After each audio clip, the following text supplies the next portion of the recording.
Hello friends, welcome to UPSC Hindi. As there was a demand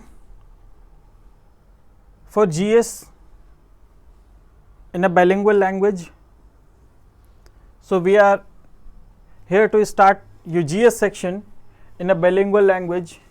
मतलब हिंदी और English दोनों में थोड़ा थोड़ा है ना. तो we'll be starting our GS section with the polity, right?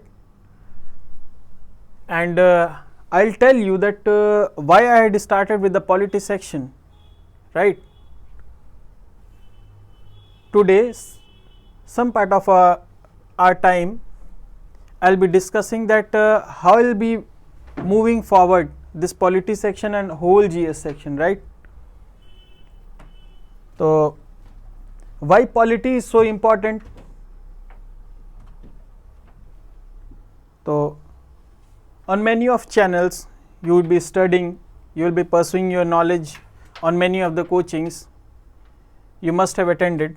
So, all of them will be telling you that polity is most important section. But why? Why polity is most important? क्यों इतना important है, क्यों इतना ज़रूरी है? आज उस पर हम एक बार 5-10 मिनट की चर्चा कर लें, उसके बाद हम लोग पॉलिटी स्टार्ट कर लेंगे, है ना.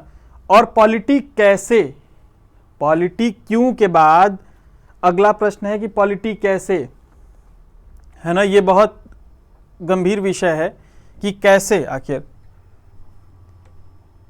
ठीक है ना. इस पे आज हम लोग चर्चा करते हैं. पॉलिटी क्यों इंपॉर्टेंट है, इस पे देख लें आप. जो है देखिए,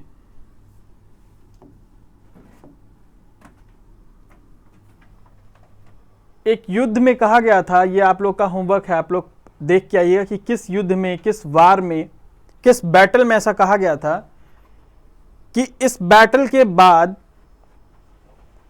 कौन शासन करने जा रहा है, कौन शासन करने जा रहा है ये तो निश्चित नहीं है, लेकिन अब भारतीय लोग जो भारत में रह रहे हैं वह तो आगे शासन करने नहीं जा रहे हैं, यह निश्चित है.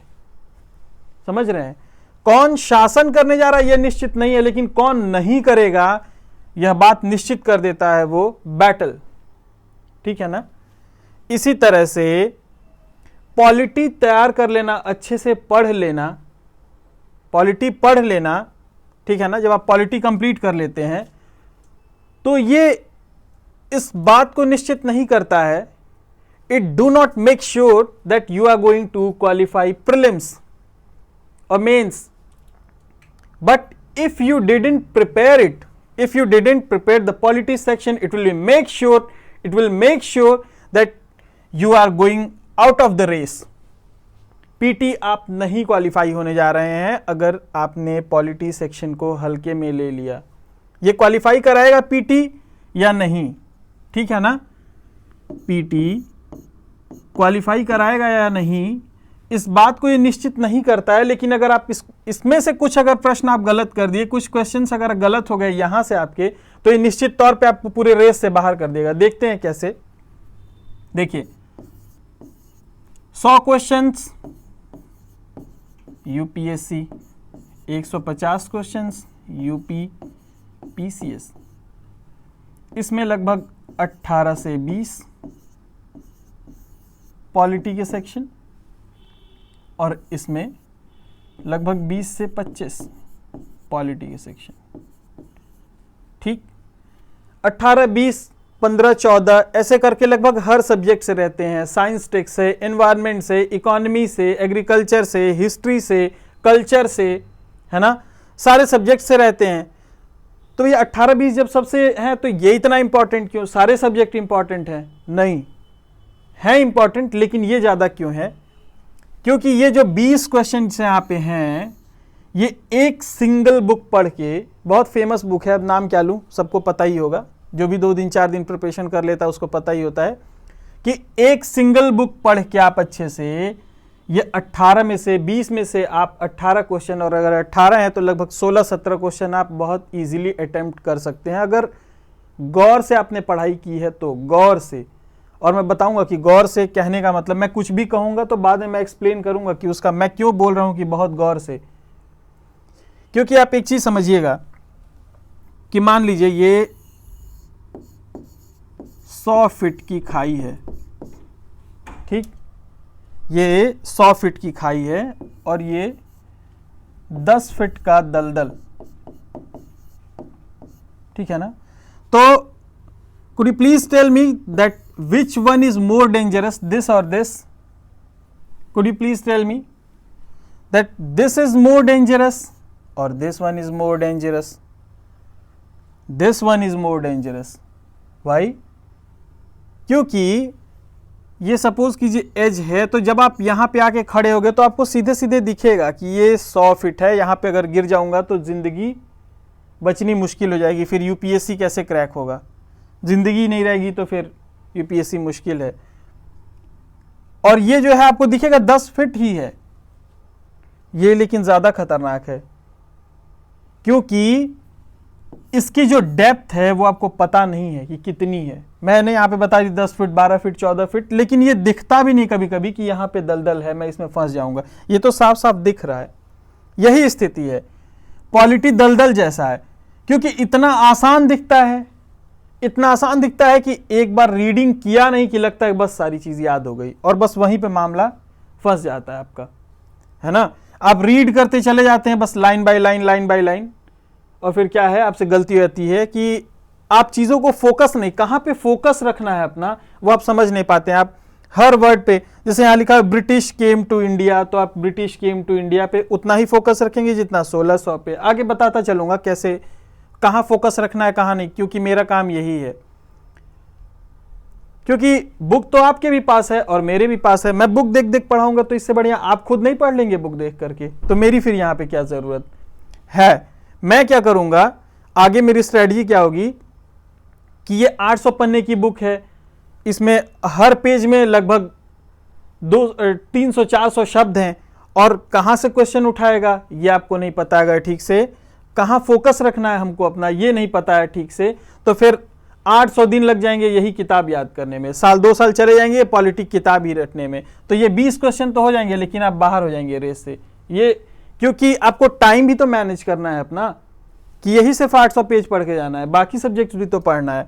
तो ये क्यों इतना इंपॉर्टेंट है, क्योंकि ये 18-20 क्वेश्चंस एक ही किताब में से लगभग आते हैं, एक आध 2 क्वेश्चन छोड़ दें तो, इसलिए इस पे ज्यादा फोकस करना है। और अगर यहां से आप 20 में से 18 क्वेश्चन निकाल ले गए तो आपको क्या हुआ कि 45 क्वेश्चंस लगभग लमसम 45 क्वेश्चंस करने होते हैं, यानी 90 नंबर आपको लाने होते हैं, इसी में 1-2 नंबर ऊपर नीचे होता है। तो 45 में से अगर आप 18 कर ले गए अगर आप, तो कितना बच गया आपका, 26-27 क्वेश्चन बच जाएगा आपका, ठीक है ना, कितना, हाँ लगभग इसके आसपास बच जाएगा आपका। आप इसको इजीली कर सकते हो, ठीक है ना। चलिए देखिए, यहां पे एक कार है, इसको मैं पॉलिटी से कनेक्ट करता हूं, है ना। इसको इवन आप पूरे स्टडी से अपने कनेक्ट कर सकते हैं कि आप लोग गलती क्या करते हैं, है ना। देखिए यहां पे आप देख रहे हैं एक मिरर है, सॉरी एक शीशा है, यहां पे मिरर नहीं है ये, है ना। एक विंडो यहां पे भी शीशा लगा हुआ है, यहां पे भी शीशा लगा हुआ है, और पीछे की तरफ यहां पे भी शीशा होता है। ये आयरन है, ये आयरन है, ये आयरन है, और एक नीचे जिस पे गाड़ी जिस पे बेस्ड है वहां पे भी एक आयरन है, ठीक है ना, जिसको चेचिस बोलते हैं, जिस पे पूरी गाड़ी रुकी हुई है। तो क्या ये शीशा और ये शीशा एक तरह के शीशे हैं सारे? देखिएगा जाकर के, जो ऑर्डिनरी है बच्चा दूर से देख रहा है उसको लगेगा सारे शीशे एक जैसे हैं, है ना। इसको मैं अभी पॉलिटी से लिंक करता हूं, अभी सारे शीशे एक जैसे लगेंगे, लेकिन नहीं, ये बहुत मजबूत है, ये उससे कम मजबूत है, और पीछे सबसे कमजोर शीशा लगाया गया है, ठीक है ना। ये कमजोर लोहा है, लेकिन यहां पे जो लोहा लगाया गया है वो बहुत मजबूत है। तो बस यही स्ट्रेटजी आपको अपने प्रिपरेशन के टाइम में लगानी है कि हमको कहां पे ज्यादा फोकस रखना है, उससे कम फोकस कहां रखना है, सबसे कम फोकस कहां रखना है। क्योंकि यहां पे अपने सबसे मजबूत वाला शीशा डाल दिया और यहां हल्का वाला डाल दिया, तब तो फिर दिक्कत में पड़ जाएंगे आप, है ना। एक्सीडेंट के टाइम में पता चले कि ये बॉडी ऐसे की ऐसे ही रहेगी, शीशा जाके आदमी के ऊपर गिर जाएगा, तो फिर खतरा हो जाएगा, है ना। ये शीशा थोड़ा कम मजबूत होता है और ये शीशा सबसे हल्का होता है पीछे वाला। इस पे गाड़ी बेस्ड है। समझ रहे हैं आप मैं क्या समझाने की कोशिश कर रहा हूं कि कंपनी क्या है उसको पता है अनुभव से अपने कि कहां पे हम हल्का वाला लगा दें और कहां पे हमको भारी वाला लगाना है। वैसे ही जब आप पॉलिटी पढ़ेंगे तो किस चैप्टर पे कम फोकस रखना है, किस चैप्टर पे ज्यादा फोकस रखना है, कौन सा छोटा सा टॉपिक भी हो सकता है, कोई ऐसा हो सकता है कि छोटा सा टॉपिक हो और एक दिन लग जाए पढ़ाने में उसको, और हो सकता है कोई बहुत बड़ा सा टॉपिक हो वो जो है आधे घंटे में खत्म हो जाए, क्योंकि हो सकता है वहां से यूपीएससी क्वेश्चन ना पूछती हो। और यहीं पे आप जब अपने से पढ़ते हैं अनुभवहीनता होती है। If you do not have any experience at that time what you do, you give more time on this and less time on this. ठीक है ना। UPSC in between the words, in between the lines, एक एक शब्द को पकड़ करके उसको घुमा करके क्वेश्चंस बनाती है। वो हम लोग देखेंगे अभी कि थोड़ा सा शब्द में फेरबदल और आंसर दूसरा हो जाएगा, आंसर अलग आ जाएगा। ठीक है ना। ये सारी चीजें हैं। तो और सबसे बड़ी चीज, कोई भी टीचर अगर आपको पढ़ा रहा है, कोई भी हो, आप यूट्यूब चैनल से पढ़ते हो, आप फेस टू फेस जाके क्लास पढ़ते हो या खुद से पढ़ते हो, सीधी सी बात है कि आप कोई पैमाना होना चाहिए कि नहीं कि अगर आप किसी टीचर से पढ़ रहे हैं, फीस दे रहे हैं, पैसे दे रहे हैं और उसको टाइम दे रहे हैं, तो कोई पैमाना, कोई पैरामीटर होना चाहिए कि नहीं कि जिस पे आप उसको नापें तौलें। तो वो पैरामीटर क्या होना चाहिए कि अगर मैंने ये चैप्टर कंप्लीट कर दिया हिस्टोरिकल बैकग्राउंड, तो जब आप सॉल्व पेपर या टेस्ट सीरीज उठाएं तो आपका वहां पे कॉन्सेप्चुअली आप क्लियर हो और आपसे क्वेश्चन वहां पे सॉल्व हो रहे हो, तो यानी कि वो टीचर आपको सही पढ़ा रहा है, वो सही रास्ते पे आपको लेके जा रहा है। और नहीं हो रहे हैं अगर, तो इसका मतलब क्या है कि वो टीचर आपको गलत रास्ते पे लेके जा रहा है। ठीक। बहुत सारी पॉलिटी क्लास मैंने भी देखी है कि पता चले डे 1 पे पॉलिटी क्लास है और वो न जाने कहां से लेके आएंगे पॉलिटी। उनका टारगेट यही होता है कि मैं ऐसे जगह से टॉपिक लेके आऊं कि वो किसी किताब में बच्चों को मिले नहीं खोजने पे, और तभी मैं एक बड़ा टीचर बनूंगा। भले क्वेश्चंस वहां से सॉल्व हों या ना हो, उनको कोई फर्क नहीं पड़ता है। और बहुत सारे लोग पढ़ते भी हैं, उनको लगता है ये बड़े टीचर हैं तो यही बताएंगे, जो ये पढ़ाएंगे यहीं से यूपीएससी क्वेश्चंस अराइज करेगी। तो आखिर पैमाना क्या है? सीधा देखिए कि अगर ये पढ़ाए हैं आज, तो इनके पढ़ाने में से क्वेश्चंस आए हैं कि नहीं आए हैं। नहीं आए हैं तो आपको गलत दिशा में लेके जा रहे हैं, और अगर आए हैं तभी आप सही दिशा में जा रहे हैं। टेस्ट में क्वेश्चन सॉल्व हो रहे हैं उस टॉपिक से, तब आप सही दिशा में जा रहे हैं, वरना आप गलत दिशा में जा रहे हैं। दिशाहीन पढ़ाई मत कीजिए, क्योंकि टाइम इतना कम होता है, सिलेबस इतना बड़ा है कि आप पूरी एक रोड मैप बना के भी आप प्रिपरेशन करते हैं, तब भी लास्ट में टाइम कम पड़ जाता है आपको। तो दिशाहीन पढ़ाई तो फिर कंप्लीट हो चुकी फिर, है ना। तो इस पैमाने पे आप मुझे लगातार परखते रहिएगा, दोनों पैमाने पे, ठीक है ना, कि टेस्ट में क्वेश्चंस हो रहे हैं कि नहीं, सॉल्व पेपर में क्वेश्चंस हो रहे हैं कि नहीं। इस पे हमेशा आप मुझे परखते रहिएगा, ठीक ना। चलिए शुरू करते हैं हम लोग। पॉलिटी सेक्शन अपना शुरू करते हैं, है ना। Will be starting from historical background. तो I will be telling my technique that what will be my role and what will be your role while will be studying polity, है ना। मेरा रोल क्या होगा इसमें, मैं क्या करूंगा, क्योंकि किताब तो आपके भी पास है और मैं एक एक लाइन बैठ के आपको नोट्स बनवाऊं, इसका कोई बहुत मतलब नहीं है ना, क्योंकि किताब सबके पास है, किताब में से क्वेश्चन आती है, क्वेश्चन सारे किताब में से ही आते हैं। ऐसा नहीं कि मैं जो दूंगा 4 लाइन इसमें से निकाल करके उसमें से प्रश्न बनेंगे, है ना, यहीं से क्वेश्चंस आएंगे। मैं आपको क्या करूंगा कि कौन से पॉइंट इंपॉर्टेंट हैं, किस पॉइंट से, किस सेंटेंस से, किस वर्ड को घुमा देगा तो आपका क्वेश्चन चेंज हो जाएगा। अभी हम जब आगे पढ़ते जाएंगे और देखते जाएंगे, ठीक है ना, कि कैसे कैसे हम आगे मूव करेंगे। एक चैप्टर आप पढ़ेंगे, आपको समझ में आ जाएगा कि मेरा स्टाइल क्या है, टीचिंग स्टाइल क्या है, वो समझ में आ जाएगा आपको, है ना। चलिए देखिए, लिखा है पहला, the britishers came to India in 1600 as traders in form of East India Company which had exclusive right over trading in India under a charter granted by Queen Elizabeth, right. 1600 में आते हैं, एलिजाबेथ के charter के द्वारा आदेश लेकर के, है ना। इसमें बहुत कुछ है नहीं, चलिए यहां देखें। In 1765, the company which till now had purely trading functions obtained the Diwani of Bengal, Bihar and Odisha। देखिए, 1765 तक कैसा था, प्योरली ए ट्रेडिंग कंपनी, ठीक है ना। देखिए 1765 तक प्योरली अ ट्रेडिंग कंपनी, और अब दीवानी मिलने का मतलब क्या हो गया, दीवानी, इन्होंने दीवानी हासिल कर ली 1765 में। 1764 में युद्ध हुआ था, बैटल ऑफ बक्सर, उसके बाद 1765 में इन्होंने दीवानी हासिल कर ली। और दीवानी का मतलब क्या है, what is the meaning of diwani, means that is right over revenue and civil justice, यानी कि रेवेन्यू और सिविल मैटर पे उन्होंने अधिकार कर लिया। किसके किसके, बंगाल, बिहार और उड़ीसा। और यहां पे यूपीएससी पीटी में इसके जगह सारा सेम रहेगा और यहां पे लिख देगी ओवर इंडिया।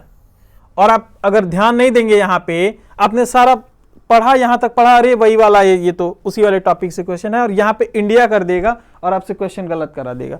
ये सिर्फ बंगाल, बिहार और उड़ीसा में, ठीक है ना। ये अच्छे से याद रखेंगे आप लोग, ठीक है ना। चलिए देखिए, this started its career as a territorial power in 1858।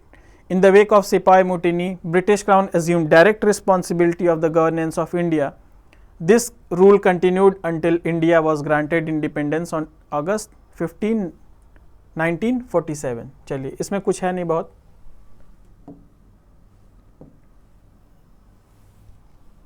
देखिए यहाँ पे, with independence came the need for constitution, है ना। With independence came the need for constitution, hence a constituent assembly was formed for this purpose in 1946. ये देखिए यहाँ पे लिखा है constituent assembly। चलिए देखिए यहाँ पे लिखा है constituent assembly was formed for this purpose in 1946, ठीक है ना। And on January 26, 1950 the constitution came into being। देखिए आप ये डेट याद कर लेंगे, ये पढ़ लेंगे, ये डेट याद कर लेंगे, लेकिन आप छोड़ क्या देंगे जब खुद से पढ़ेंगे, तो ये केम इनटू बीइंग। और यही इसी को पकड़ के यूपीएससी और यूपीपीएससी चलते हैं, इनको चेंज करेंगे। वो आपको लगेगा कि 1947 देगा वो, मैं इसको सही कर दूंगा, यहां रट लेंगे, यहां रट लेंगे, लेकिन वो यहीं से क्वेश्चन आपका चेंज कर देगा। ये वर्ड चेंज हुआ नहीं कि ये डेट चेंज हो जाएगा, है ना। आप जा करके सॉल्व पेपर देखिएगा यूपीपीसीएस या यूपीएससी का, पुराने यस के पेपर देखिएगा, उसमें यहां पे जैसे ही लिखेगा एडॉप्टेड केम इनटू बीइंग के जगह जैसे ही वर्ड यूज कर देगा एडॉप्टेड,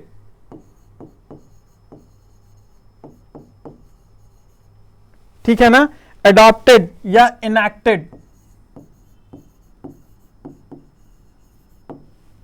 अगर ये दो वर्ड यूज करेगा तो यहां पे क्या हो जाएगा, नवंबर 26 1949, नवंबर 26 1949। जैसे ही ये दो वर्ड यहां पे देखिए, आप वर्ड चेंज किया नहीं कि आंसर आपका चेंज हो गया, नवंबर 26 1949 हो जाएगा, है ना।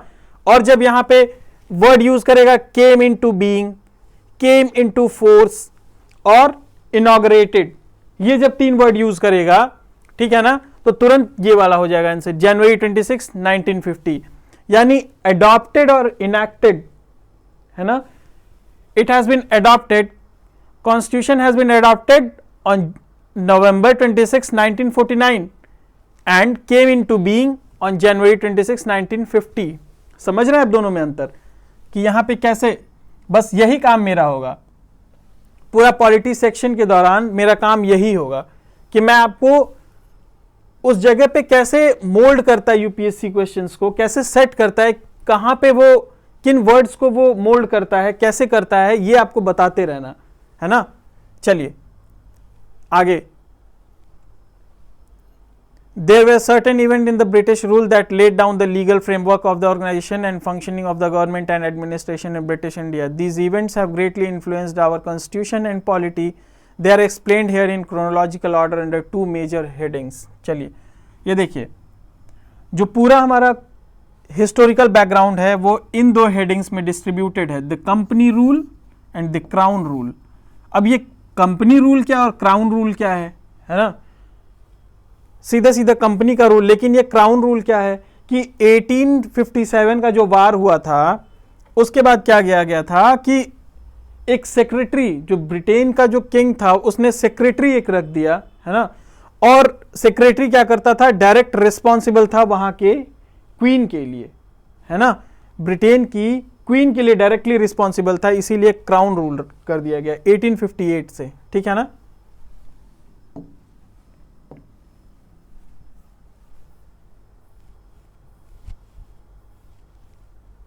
देखिए ये वाला सेक्शन लोग कहते हैं कि बहुत बोरिंग है ये, है ना, बहुत बोरिंग है, कई सारे लोग तो पढ़ाते भी नहीं इस वाले सेक्शन को, डायरेक्ट स्टार्ट कर देंगे आगे वाले चैप्टर से।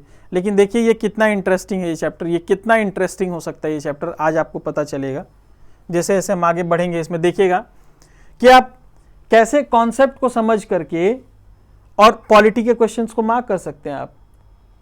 Just your conceptual clarity will lead you to the right answer, right.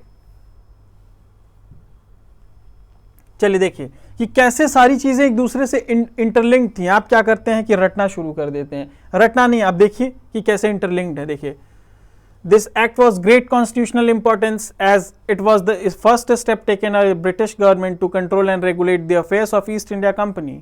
Second, it recognized for the first time the political and administrative function of the company. And third, it laid the foundation of central administration of India. Right? इसमें सबसे जो की word है वो ये है central administration. आप इसको यूज कर सकते हैं ना, सेंट्रलाइजिंग एडमिनिस्ट्रेशन, कि वो धीरे धीरे जैसे जैसे वो आगे बढ़ते जाएंगे 1773 से 81, ठीक है ना, 84, आगे आगे 1919, 1935 तक, जैसे आप देखते जाएंगे एंड तक ये बढ़ते जाएंगे ये, है ना, सेंट्रलाइजेशन, और ज्यादा सेंट्रलाइजेशन होता जाएगा, और ज्यादा सेंट्रलाइजेशन होता जाएगा। आप देखिए इसको, it designated the governor of Bengal as the governor general of Bengal. यहां पे लिखा हुआ है गवर्नर ऑफ बंगाल और यहां लिखा हुआ है गवर्नर जनरल ऑफ बंगाल। क्या मतलब है, आखिर क्यों यहां पे जनरल लगाया गया?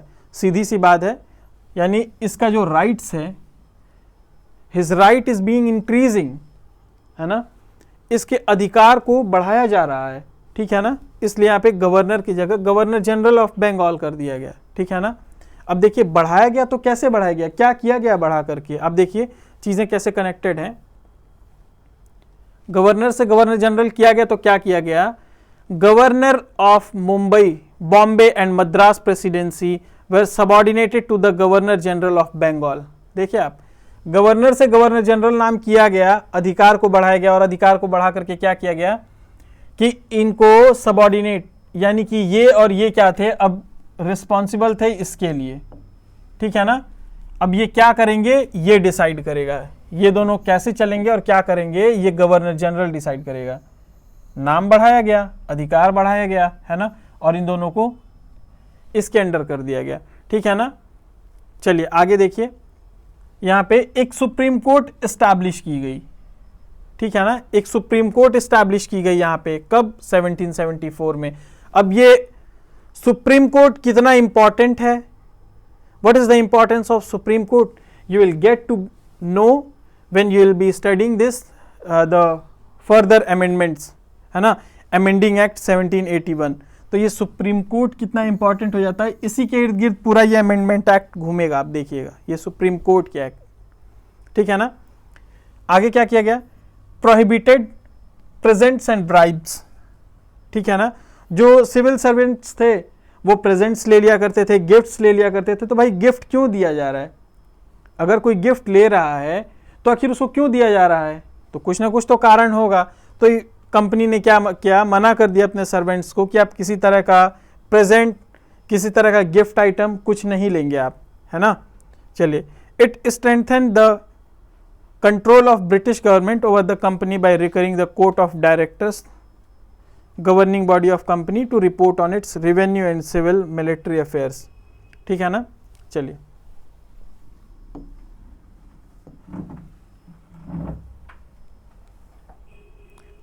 आप देखेंगे कि centralisation, revenue, justice, centralisation, revenue और जस्टिस, ये तीन चीजों पे अधिकार करने के लिए ही ये सारे एक्ट क्या है आगे बढ़ाते चले जा रहे हैं।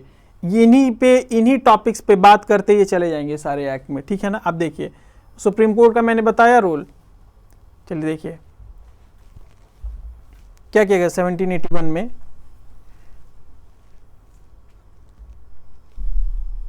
इट यानी कि दिस एक्ट 1781 का, इट एग्जेम्प्टेड, ये वर्ड ध्यान रखिएगा, एग्जेम्प्टेड और एक्सक्लूडेड, ये दोनों वर्ड्स बहुत ध्यान से देखिएगा।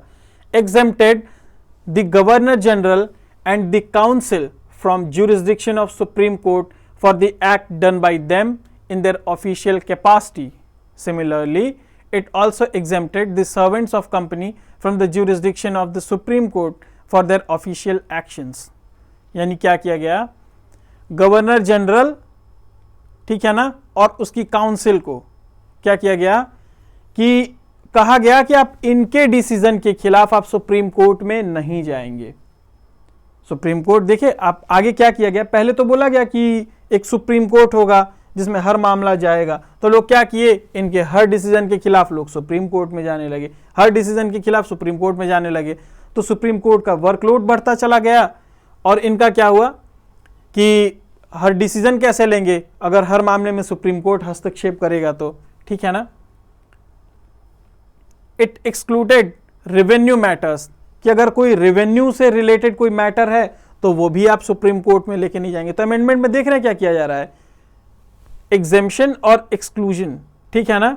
रेवेन्यू मैटर्स को, गवर्नर जनरल के मैटर को, काउंसिल के मैटर को, सिविल सर्वेंट्स जो थे, उस समय के जो सर्वेंट्स थे कंपनी के, उनको, इन लोगों को क्या किया गया, सुप्रीम कोर्ट के दायरे से बाहर कर दिया गया, ताकि जो लोग हैं वो इन लोगों के डिसीजन के खिलाफ सुप्रीम कोर्ट में न जा पाए वो लोग, है ना। It provided that the Supreme Court was to have jurisdiction over all the inhabitants of Calcutta. It also required the court of administer the personal law and the defendants, that is Hindus, were to be tried according to the Hindu law and Muslim were to be tried according to the Muhammadian law. Very easy, simple. चलिए, it laid down that the appeal from the provincial court could be taken to the Governor General in Council and not to the Supreme Court. देखिए यहाँ पे भी फिर से supreme court की बात की गई कि जो अपील किया जाएगा वो सीधे गवर्नर जनरल को किया जाएगा, गवर्नर जनरल की काउंसिल को किया जाएगा। किससे रिलेटेड, प्रोविंशियल कोर्ट से रिलेटेड जो भी अपील्स हैं वो गवर्नर जनरल की काउंसिल में किए जाएंगे, ना कि वो सीधे सुप्रीम कोर्ट में लेके जाया जाएगा, है ना। तो देखिए आप लगभग सारे मैटर्स एक्सक्लूजन के ही किए जा रहे हैं कि सुप्रीम कोर्ट में हर लोग ना चले जाएं, है ना। It empowered the Governor General in Council to frame regulation for the provincial court and councils. चलिए, Pitt's India Act of 1784, देखिए अब यहाँ पे Pitt's India Act of 1784 में क्या किया गया, आप इस वर्ड को, जैसे वहां पे आपने दो वर्ड पकड़ा था, यहां पे एक वर्ड पकड़ लीजिए आप, डिस्टिंग्विश्ड, वहां पे एक्सक्लूजन और एग्जेम्पशन आपने पकड़ा था, दो वर्ड 1781 में, वैसे ही यहाँ पे 1784 में आप डिस्टिंग्विश, ये वर्ड आप पकड़ लीजिए, ठीक है ना, डिस्टिंग्विश्ड। इससे क्या होगा, आप लिंक कर ले जाएंगे, आप कनेक्ट कर ले जाएंगे कि अगर कुछ डिस्टिंग्विश किया जा रहा है, कुछ बंटवारा किया जा रहा है, कुछ बांटा जा रहा है, कुछ अलग अलग किया जा रहा है, तो वो किस में वो मामला हो सकता है, 1784 यानी 1784 से रिलेटेड हो सकता है। ये कनेक्टिविटी के लिए आपको बता दिया। तो क्या किया गया, किस चीज को डिस्टिंग्विश किया गया, commercial and political functions of the company, पहला कॉमर्शियल फंक्शन और दूसरा political function of the company. It allowed the court of directors to manage the commercial affairs but created a new body called Board of Control to manage the political affairs. Thus it is established a system of double government. क्या मतलब है इसका, क्या किया, commercial और political functions को अलग किया, तो दोनों का लोग अलग अलग होंगे जो दोनों को कंट्रोल करेंगे, ठीक है ना। तो कॉमर्शियल फंक्शंस को कौन कंट्रोल करता था, कोर्ट ऑफ डायरेक्टर्स, COD आप ऐसे पढ़ सकते हैं, court of director commercial function के लिए, और पॉलिटिकल के लिए कौन, बोर्ड ऑफ कंट्रोल, ठीक है ना। पॉलिटिकल फंक्शंस के लिए बोर्ड ऑफ कंट्रोल, और ये बोर्ड ऑफ कंट्रोल करता क्या, देखिए आप डिस्टिंग्विश से ही कनेक्ट कर सकते हैं, सारा कनेक्टेड है। डिस्टिंग्विश तो किसको distinguish, commercial and political function. Commercial के लिए कोर्ट ऑफ डायरेक्टर्स, पॉलिटिकल के लिए बोर्ड ऑफ कंट्रोल। और अब आगे चलिए, ये बोर्ड ऑफ कंट्रोल, जो ये बोर्ड ऑफ कंट्रोल है, ये करता क्या था, क्या करता था? कंट्रोल और सुपरवाइज, कंट्रोल और सुपरवाइज, जैसा लिखा हुआ है कि किसको कंट्रोल और सुपरवाइज? Political function. कौन कौन से political function? Civil, military and revenue. ये तीन फंक्शंस को कौन कंट्रोल करने लगा? बोर्ड ऑफ कंट्रोल, है ना। देखिए कनेक्टिविटी बन रही है धीरे धीरे। चलिए, thus the act was significant for two reasons. First, the company territories in India were first time called the British possession in India, and second, the British government was given the supreme control over companies affair. तो देखिए basically questions यहीं से पूछे जा सकते हैं कि ये किसको कब अलग किया गया। यहाँ पे डेट वाइज ही क्वेश्चन पूछेगा, डेट ज़्यादा इंपॉर्टेंट है कि ये अलग क्वेश्चन दे करके पूछ देगा कि ये कब था। इसी टाइप का क्वेश्चन यहाँ पे पूछे जाएंगे, इसी टाइप के, है ना, कि यहाँ पे डेट ज़्यादा इंपॉर्टेंट हो जाता है कि आप चीज़ों को कैसे लिंक्ड रखते हैं। ये लगभग थोड़ा रटने जैसा है ये, है ना, कॉन्सेप्ट समझने के साथ साथ में आप थोड़ा थोड़ा इसको रटते भी रहें। छोटे छोटे शॉर्ट नोट्स आप बनाते चलें साथ में, और इनको अगर आप पढ़ते चलेंगे तो चीज़ें थोड़ी सी आसान हो जाएंगी। चलें, जैसे जिस टॉपिक से जिस एस्पेक्ट में क्वेश्चंस पूछे जाएंगे मैं उनको बताता चलूँगा कि यहाँ पे डेट इंपॉर्टेंट है, यहाँ पे वर्ड इंपॉर्टेंट है, यहाँ पे ये सेंटेंस इंपॉर्टेंट है, यहाँ पे कॉन्सेप्ट इंपॉर्टेंट है, यहाँ पे फैक्ट इंपॉर्टेंट है। ये आपको मैं बताते चलूँगा। अभी तो ये खैर इसमें रटने वाली चीज़ें ज़्यादा होती हैं, हालांकि कनेक्टिविटी बनाने की कोशिश कर रहा हूँ, कनेक्टिविटी बना रहा हूँ, बट जैसे ही थोड़ा कॉन्सेप्चुअल चैप्टर आएगा आपको और पता चलेगा कि आखिर कैसे पढ़ना है पॉलिटी को।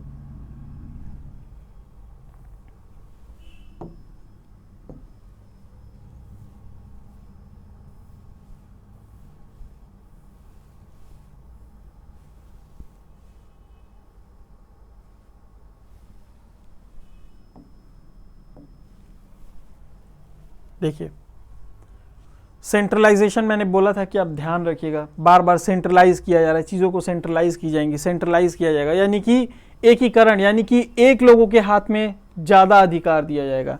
इसी तरफ क्या करेगा, सारी चीज़ें इसी तरफ मूव करती चली जाएंगी। चलिए देखिए आप, in 1786 Lord Cornwallis was appointed the governor general of Bengal.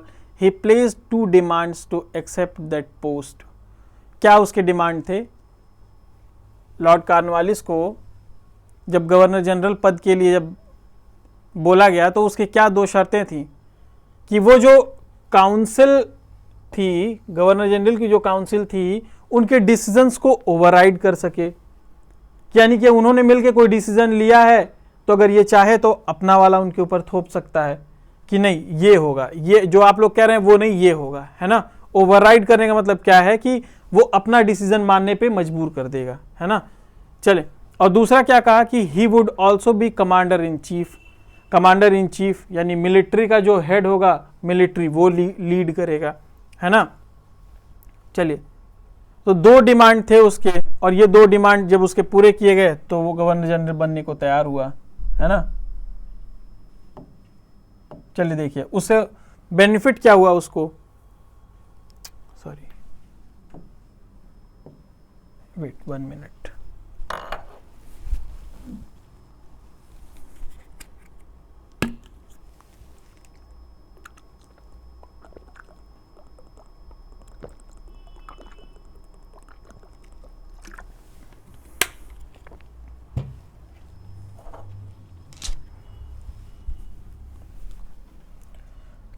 चलिए उसको बेनिफिट क्या हुआ इससे, वो क्यों ऐसा किया था, चलिए देखें आगे।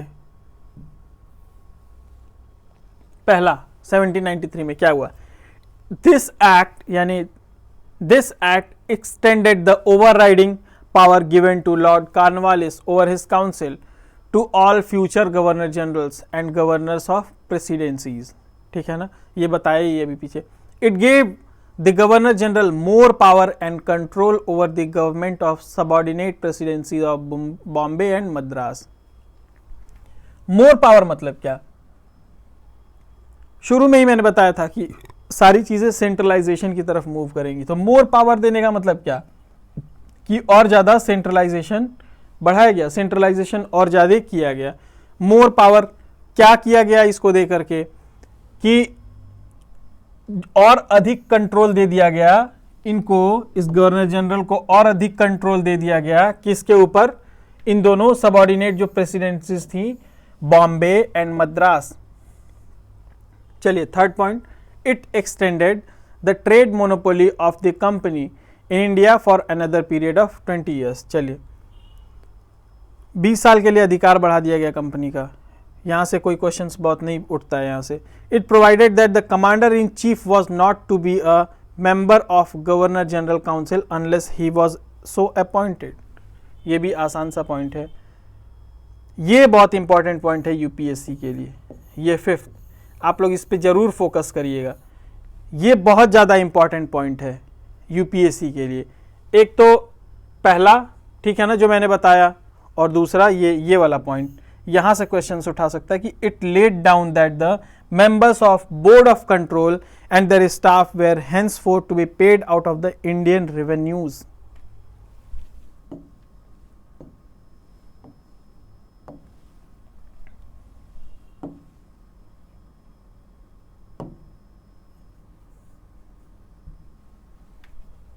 चलिए ये देखिए फिफ्थ पॉइंट कि अब क्या था, जो बोर्ड ऑफ कंट्रोल के जो मेंबर्स थे, बोर्ड ऑफ कंट्रोल और जो उनके स्टाफ्स थे, उनके मेंबर और उनके स्टाफ्स को पैसे कहां से दिए जाएंगे, कहां से पैसे दिए जाएंगे कि इंडियन रेवेन्यूज से, ठीक है ना, जो इंडिया से जो रेवेन्यू कलेक्ट किए गए हैं उसमें से दिए जाएंगे इनको वेतन, ना कि अब इनको क्वीन नहीं देगी, कंपनी अपने पैसे से नहीं देगी, भारतीय पैसे से इनको वेतन, इनका जो है पेमेंट किया जाएगा, इनकी सैलरी का पेमेंट इंडियन रेवेन्यू से किया जाएगा। और सीधे ये डेट पूछ देगा, ये दे करके सीधे पूछ देगा कि ये कब ऐसा किया गया। तो आप याद रखिएगा कि कार्नवालिस के समय में ही किया गया था, जब लॉर्ड कार्नवालिस डिमांड किया था उसी टाइम में, उसी के बाद में, क्योंकि ये बहुत चालाक था कार्नवालिस, इसीलिए इसकी शर्तें मानी भी गई थी। कार्नवालिस की शर्तें जो है वो इसीलिए मान ली गई थी क्योंकि ये बहुत समझदार था, ये कुछ ना कुछ तो कंपनी के हक में हमेशा करता रहेगा। तो पहला चीज क्या किया गया भाई, आर्थिक तंगी सबसे बड़ी तंगी होती है, तो उसने क्या किया, यही रेवेन्यू इसको पिक कर लिया कि अब ये रेवेन्यू भारतीयों के पैसे से ही दिए जाएंगे, जो इंडियन रेवेन्यूज है उसमें से ही सैलरी दी जाएगी, अब ना कंपनी देगी ना ब्रिटिश गवर्नमेंट देगी, है ना। तो देखिए क्या किया कार्नवालिस, उसकी शर्तें क्यों मानी गई थी। अब आगे चार्टर एक्ट 1813 है ना, 1813 के चार्टर एक्ट में क्या किया जाता है, देखिए फिर से वही, it abolish the trade monopoly of the company in India, the Indian trade were thrown open to all British merchants. क्या मतलब ये कहने का कि पहले सिर्फ एक ही कंपनी की मोनोपोली थी, वही आकर के इंडिया में ट्रेड करते थे। तो ये क्या किया गया, सारे ब्रिटिश मर्चेंट्स के लिए, ब्रिटेन की जितनी कंपनी थी सबके लिए खोल दिया गया, कुछ चीज़ों को छोड़ करके कि आप सभी लोग कीजिए इन चीज़ों को, है ना। क्या किया गया, उसका देखिए, it continued the monopoly of company over trade and T, trade and T. ये देखिए बहुत ध्यान से देखिएगा यहाँ पे कि यहाँ से कंफ्यूज कर सकता है आपको, ट्रेड और टी पे छोड़ करके, इन दोनों पे छोड़ करके बाकी मोनोपोली खत्म कर देता है, ठीक है ना।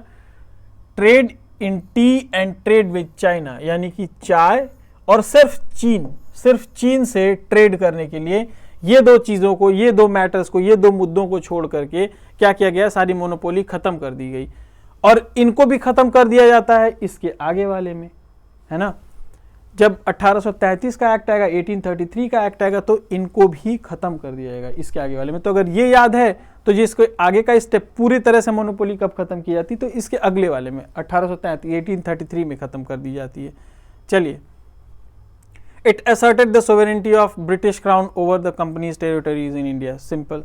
चलिए यहां देखें अब, it allowed the Christian missionaries to come to India for the purpose of enlightening the people. समझ में आया कार्नवालिस को क्यों भेजा गया था, उसकी शर्तों पे, यही सब खुराफात। वो समझ लिया था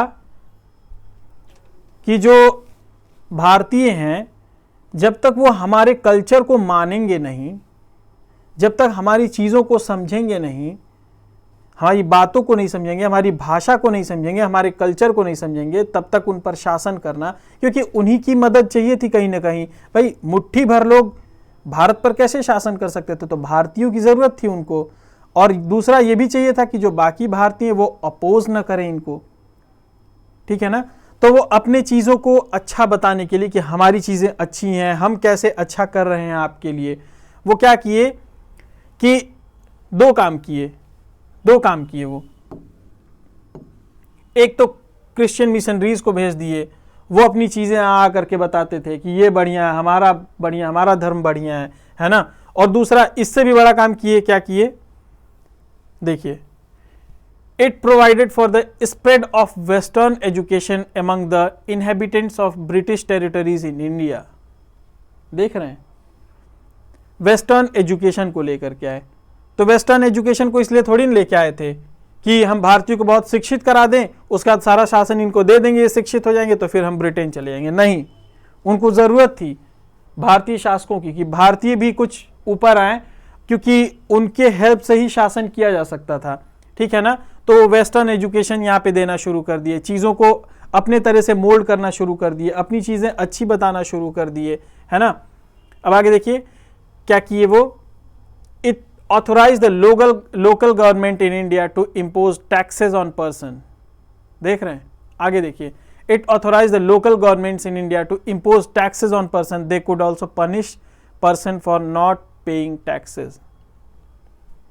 पहले क्या किया कि जो भारतीयों का जो रेवेन्यू था उसमें से सैलरी दिया जाने लगा इनके काउंसिल के मेंबर्स को और बाकी स्टाफ्स को और जो कंपनी के एम्प्लॉयज़ थे। अब आगे क्या किया, पहले तो जो पैसे भारतीयों के लिए थे, भारतीयों के डेवलपमेंट में, इंडिया के डेवलपमेंट में यूज़ होने चाहिए थे, वो सैलरी उठा करके उसमें से देने लगे अपने लोगों को। और अब देखिए ऊपर से फिर अब क्या किए, और पैसे उनको चाहिए थे, है ना। तो यहाँ पे क्या किए, टैक्स इम्पोज कर दिए, ठीक है ना, टैक्स इम्पोज कर दिए। और अगर जो टैक्स नहीं देता उसको क्या करेंगे, ये पनिश करेंगे, है ना, उसको ये क्या करेंगे, पनिश करेंगे, ठीक। देखिए आगे 1813 हो गया, चले आगे हम 1833 में, ठीक है ना। तो क्या देख रहे हैं चीज़ें आप कि एडमिनिस्ट्रेशन को सेंट्रलाइज किया जा रहा है, रेवेन्यू को अपने बढ़ाया जा रहा है, टैक्स के माध्यम से पैसों को, अपने पैसों को बचाया जा रहा है और भारतीयों के पैसों को खर्च किया जा रहा है, उनको एक्सपेंस किया जा रहा है, उनका एक्सपेंडिचर है ना, उनको उनसे सैलरी पे की जा रही है। सबका भुगतान कौन कर रहे हैं, भारतीय कर रहे हैं, है ना।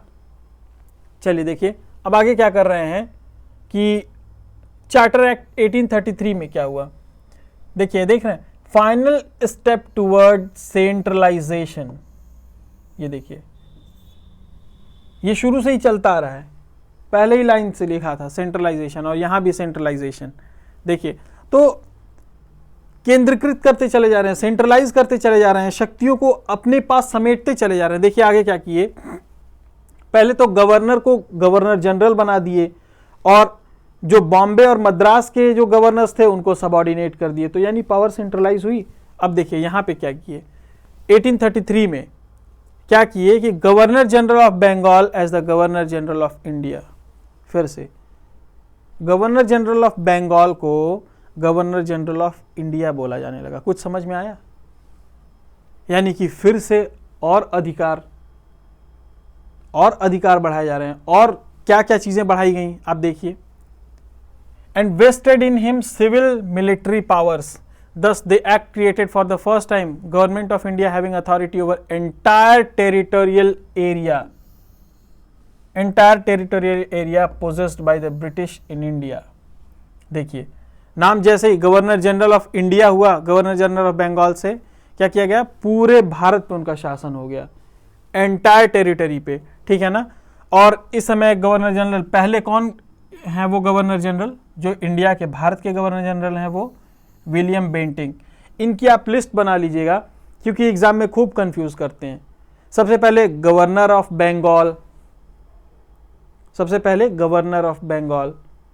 फिर गवर्नर जनरल ऑफ बंगाल, फिर तीसरा आप लोग कॉपी बना लीजिए और नोट करते चलिए ऐसे, क्योंकि रामकोला का भागवत सुनने का कोई मतलब नहीं। अगर आप कॉपी बना करके उसको अच्छे से पढ़ने रहे, मेरे साथ साथ में कंप्लीट करते चलिए आप, क्योंकि अभी तो ये 1935 के आगे जब मैं जैसे जैसे चैप्टर्स में बढ़ता जाऊंगा फिर आपका पछताना शुरू हो जाएगा कि अगर नोट बनाते चले होते साथ में तो आज पॉलिटी मेरी कंप्लीट हो गई होती, है ना। क्योंकि आगे जब कॉन्सेप्ट शुरू होगा, जैसे ही प्रीएम्बल से, तो मैं एक एक वर्ड को बताऊंगा आपको ऐसे पकड़ करके कि ये देखिए इस वर्ड को ऐसे मोल्ड करके पूरा आंसर वो चेंज कर देगा, ठीक है ना। तो आप लोग अभी से नोट्स बनाते चलिए अपने।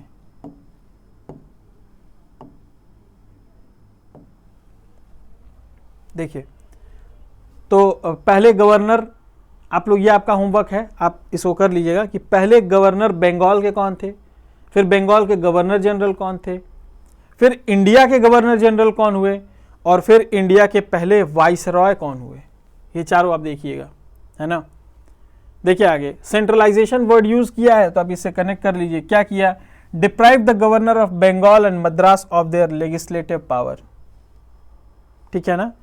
यानी कि अब ये कानून ही नहीं बना सकते थे, तो भैया काहे का फिर गवर्नर, जब कानून ही नहीं बना सकते हैं तो लेजिस्लेशन, इनसे लेजिस्लेटिव पावर ही छीन लिया गया।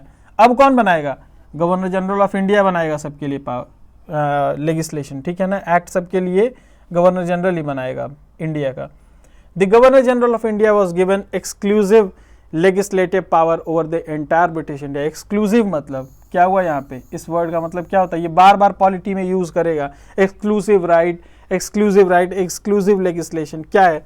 यानी कि सिर्फ और सिर्फ, इसका मतलब एक्सक्लूसिव यानी कि सिर्फ यही बना सकता है। एक्सक्लूसिव का मतलब ये गवर्नर जनरल ऑफ इंडिया जो बना दिया वो बना दिया, यानी सिर्फ उसी को ये राइट है। The laws made under the previous act were called regulation, while the laws made under this act were called as acts.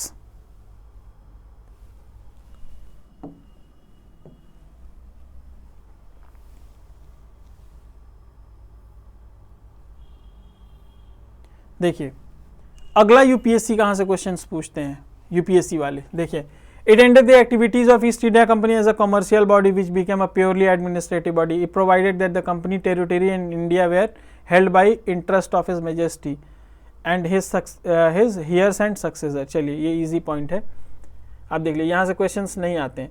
चलिए, the Charter Act of 1833 attempted to introduce a system of open competition. देखिए यहाँ पे कैसे confuse करेगा आपको। यहाँ पे मेरा काम यही है कि जहां जहां से क्वेश्चन पूछता है उसी उसी पॉइंट पे मैं फोकस, मैं पूरा लाइन पढ़ता चला जाऊंगा, लेकिन फोकस मेरा वहीं पे होगा जहां से यूपीएससी क्वेश्चंस पूछते हैं, यूपीएससी वाले, है ना। मैं सिर्फ उन्हीं पॉइंट पे फोकस करूंगा।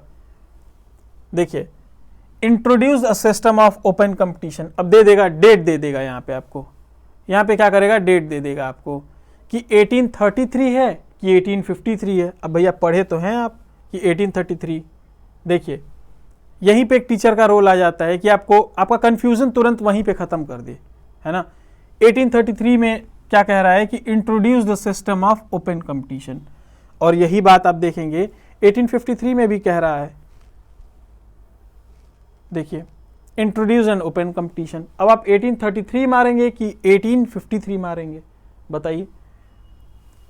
जब यूपीपीएससी ये आंसर देगा तो आप कहेंगे कि वो जो है उसका काम ही है वो गलत क्वेश्चन बनाता है कुछ क्वेश्चन गलत, लेकिन आधा अफवाह होता है और आधा वो सही में गलत बनाता है। तो देखिए यहाँ पे आप देखिए, यहाँ पे लिखा गया है लास्ट में कि it was negated after the opposition of the court of directors. यानी जो कोर्ट ऑफ डायरेक्टर्स थे वो मानते नहीं है कि ओपन सिस्टम लाया जाए, ओपन कंपटीशन सिस्टम लाया जाए, और यहाँ पे 1833 में ये क्या हो जाता है, कैंसिल, ठीक है ना। इनके ऑपोजिशन के बाद ये अपोज करते हैं, ये मना करते हैं इसके लिए कि नहीं ये नहीं होना चाहिए, ठीक है ना। तो यहाँ पे क्या हो जाता है, कैंसिल हो जाता है ये वाला प्रोविजन। तो इसीलिए आप कभी भी ये पढ़ के 1833 कंफ्यूज मत होइएगा। यहाँ पे लाने की कोशिश की गई थी लेकिन आया नहीं था। आया कब, वो 1853 में आया आगे, है ना। देखिए 1853 में आया। देखिए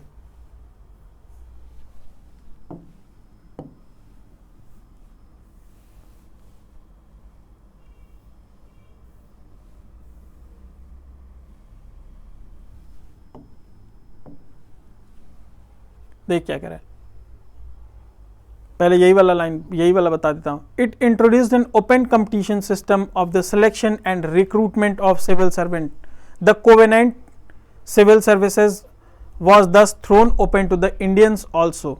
Accordingly, the Macaulay Committee, which was the Committee on Indian Civil Services, was appointed in 1854.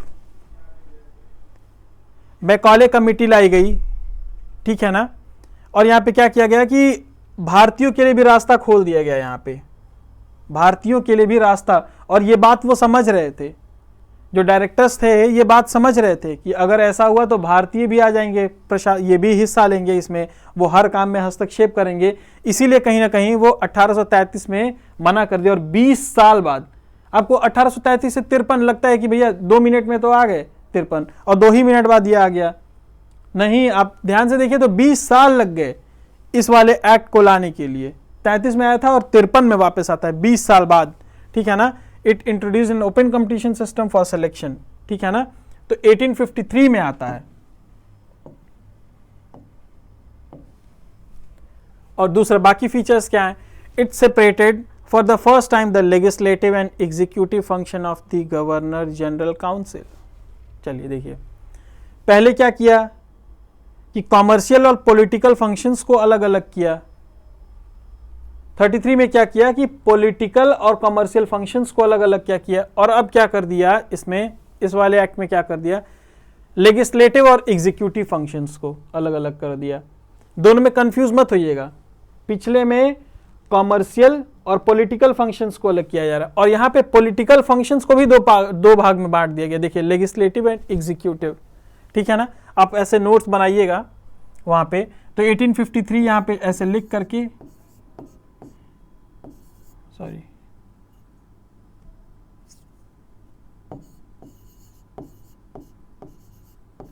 यहां पे ऐसे नोट्स आप बना सकते हैं, एग्जीक्यूटिव और दूसरा लेजिस्लेटिव, और ये आपको कंफ्यूजन से बचा लेगा, क्योंकि ये अगर याद रहेगा तो आप पिछले वाले में भी कंफ्यूज नहीं होंगे। तो ऐसे छोटा सा एक बना लीजिए ताकि आपको याद रहे कि एग्जीक्यूटिव लेजिस्लेटिव 1853 में, यानी ये दोनों अलग हुए थे 1853 में।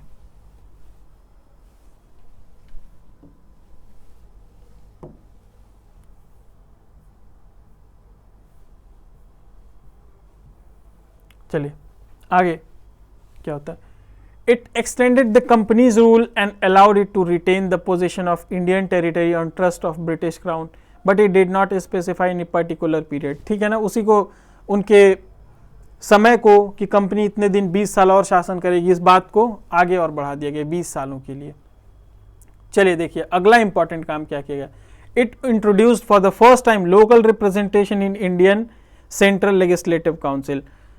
यहां पे भी डेट पूछेगा कि लोकल रिप्रेजेंटेशन कब आया, तो 1853 में, ठीक है ना।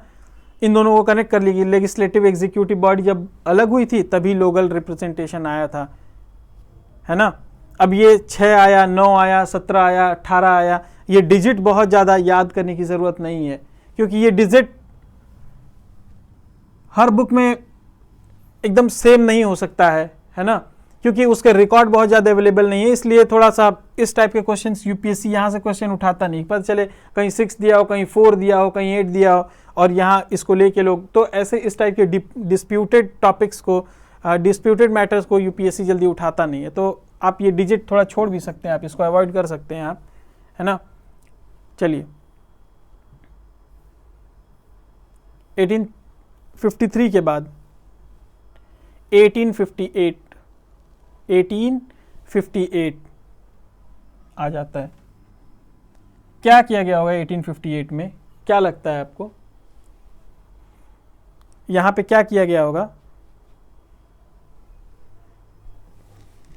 1857 में जो वार हुआ था उसमें इनको काफ़ी क्षति हुई थी, बहुत सारा नुकसान हुआ था इनको, और क्यों हुआ था उन वजह पे ये सोच विचार करते हैं बहुत, और फिर इस तरह का एक्ट ले आते हैं। देखिए क्या होगा, अभी मैं इसका ट्रिक भी बता दूंगा कि क्या है ना, इसका मैं ट्रिक भी बता दूंगा आपको कि ये कैसे आप रिकॉल कर सकते हैं आप इसको। देखिए बहुत सिंपल सा है, शुरू में ही बताया था आपको कि गवर्नर जनरल का नाम क्या किया जाता है, वाइस रॉय किया जाता है। और वाइस रॉय क्यों किया जाता है? क्योंकि यहीं से क्या होता है, एक सेक्रेटरी ऑफ स्टेट, वहां की जो क्वीन होती हैं वो एक सेक्रेटरी ऑफ स्टेट रख देती हैं, ठीक है ना। देखिए यहाँ पे लिखा है, the secretary of state was a member of British cabinet and was responsible ultimately to British parliament. ये सेक्रेटरी ऑफ स्टेट किसके लिए रिस्पॉन्सिबल होता है? देखिए ये सेक्रेटरी ऑफ स्टेट यहाँ पे रखा जाता है, किसके लिए रिस्पॉन्सिबल होता है? डायरेक्ट पार्लियामेंट के लिए। और उसके पहले चीज़ें यहाँ के गवर्नर जनरल और कंपनी के ही बीच में रहती थी। गवर्नर जनरल रिस्पॉन्सिबल होता था, तो यहाँ पे सीधे सेक्रेटरी ऑफ स्टेट ये सीधे अपॉइंट किया जाता था पार्लियामेंट के द्वारा और उनके लिए रिस्पॉन्सिबल होता था, इसीलिए यहाँ पे वाइस रॉय लिख दिया गया, ठीक है ना। वाइस रॉय, वाइस मतलब सबॉर्डिनेट, रॉय मतलब क्वीन, डायरेक्टली उनके लिए रिस्पॉन्सिबल होता था ये, ठीक। चलिए आगे, it ended the system of double government and abolishing the board of control code of directors. जब ये आ गया तो इनका क्या काम, सीधा अब यही क्या करता था, उनको मैसेज पहुंचाता था ये, है ना। It created new office of secretary of state of India wasted with complete authority and control over Indian administration. The secretary of state was a member of British cabinet. बता चुका हूं ये। चलिए आगे, 15 मेंबर्स का एक काउंसिल रखा जाता है जो सेक्रेटरी ऑफ स्टेट को असिस्ट करता है, यानी उसकी मदद करता है, उसको हेल्प करता है। और ये एक एडवाइजरी बॉडी थी, जो मेंबर ऑफ काउंसिल थी वो एक एडवाइजरी बॉडी थी, वो एडवाइज करती थी गवर्नर जनरल को, ठीक है ना। नहीं कि ऐसा नहीं कि जो ये डिसीजन ले ली वही होगा, ये एक एडवाइजरी बॉडी, कहने का मतलब वो सिर्फ एडवाइस देती थी कि आप ऐसा कर लीजिए, है ना।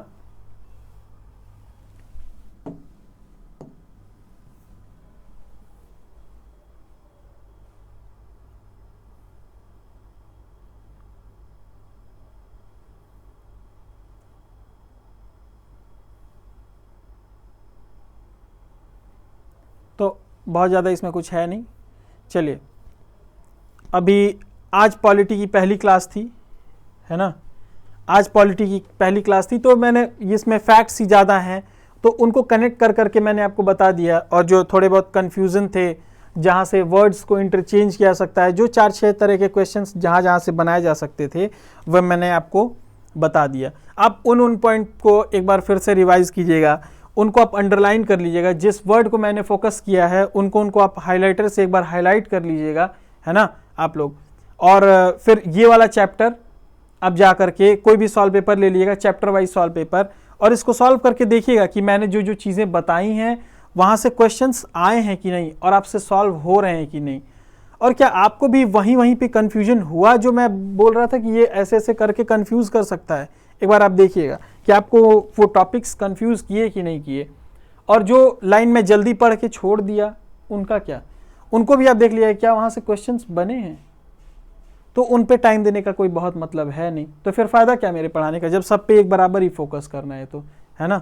चलिए आज की क्लास यहीं तक, आगे स्टार्ट करेंगे 1861 से और 1935 तक। अभी क्लास थोड़ी सी स्लो रहेगी, जिसको जल्दी देखना है वो 1.5x 2x पे करके देख ले। 1-2 दिन स्टार्टिंग की क्लासेस हैं, स्लो रहेंगी, उसके बाद फास्ट हो जाएंगी, तो डोंट बॉदर फॉर इट, है ना। चलिए डन, थैंक यू।